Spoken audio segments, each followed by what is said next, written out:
Thank you very much, Mr. Chairman. We are here to address a very serious matter: contempt of Congress by a former chief of staff to a former president of the United States. We do not do this lightly, and indeed, we had hoped not to take this step at all. For weeks, as the chairman noted, we worked with Mr. Meadows' counsel to reach an agreement on cooperation.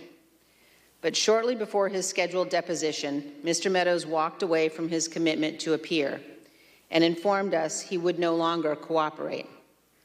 We believe Mr. Meadows is improperly asserting executive and other privileges, but this vote on contempt today relates principally to Mr. Meadows' refusal to testify about text messages and other communications that he admits are not privileged.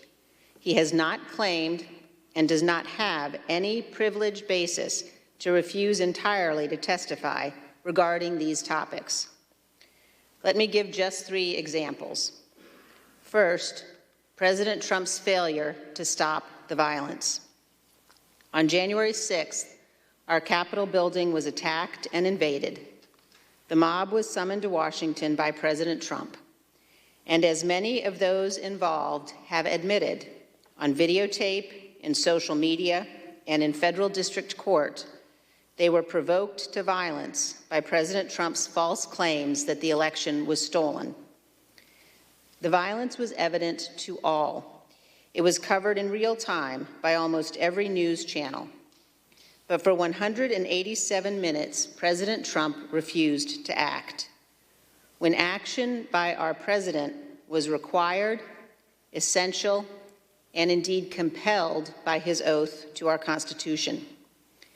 Mr. Meadows received numerous text messages, which he has produced without any privilege claim, imploring that Mr. Trump take the specific action we all knew his duty required. These text messages leave no doubt the White House knew exactly what was happening here at the Capitol. Members of Congress, the press, and others wrote to Mark Meadows as the attack was underway. One text Mr. Meadows received said, quote, "We are under siege here at the Capitol." Another, quote, "They have breached the Capitol."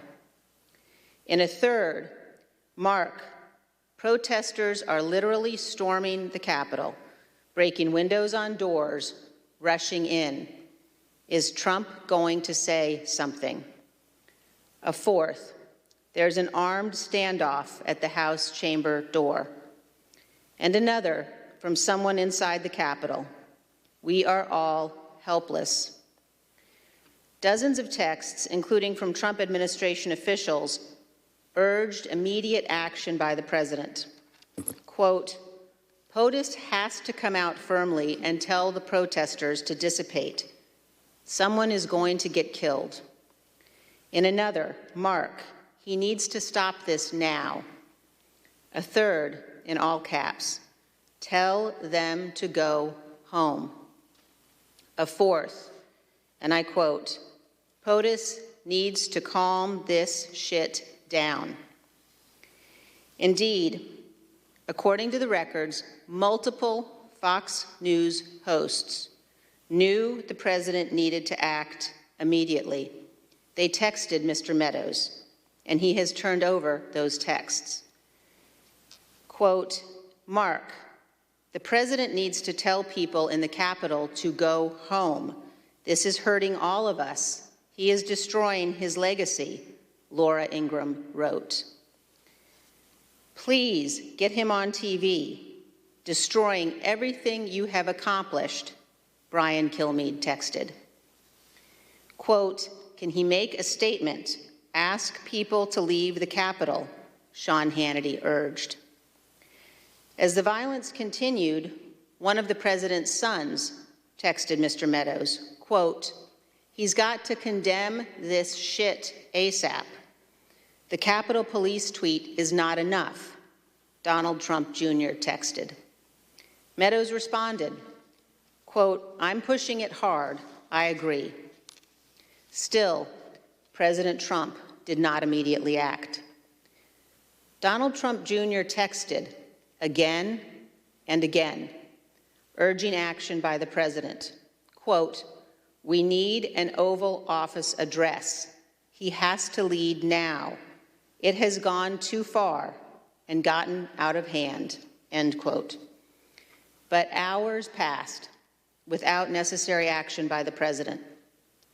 These non-privileged texts are further evidence of President Trump's supreme dereliction of duty during those 187 minutes. And Mr. Meadows' testimony will bear on another key question before this committee. Did Donald Trump, through action or inaction, corruptly seek to obstruct or impede Congress's official proceedings to count electoral votes? Mark Meadows' testimony is necessary to inform our legislative judgments. Yet he has refused to give any testimony at all, even regarding non-privileged topics. He is in contempt of Congress. Mr. Meadows also has knowledge regarding President Trump's efforts to persuade state officials to alter their official election results. In Georgia, for instance, Mr. Meadows participated on a phone call between President Trump and Georgia Secretary of State Raffensperger. Meadows was on the phone when President Trump asked the Secretary of State to, quote, find 11,780 votes to change the result of the presidential election in Georgia. We know from the texts Mr. Meadows has turned over that at the time of that call, he appears to have been texting other participants on the call.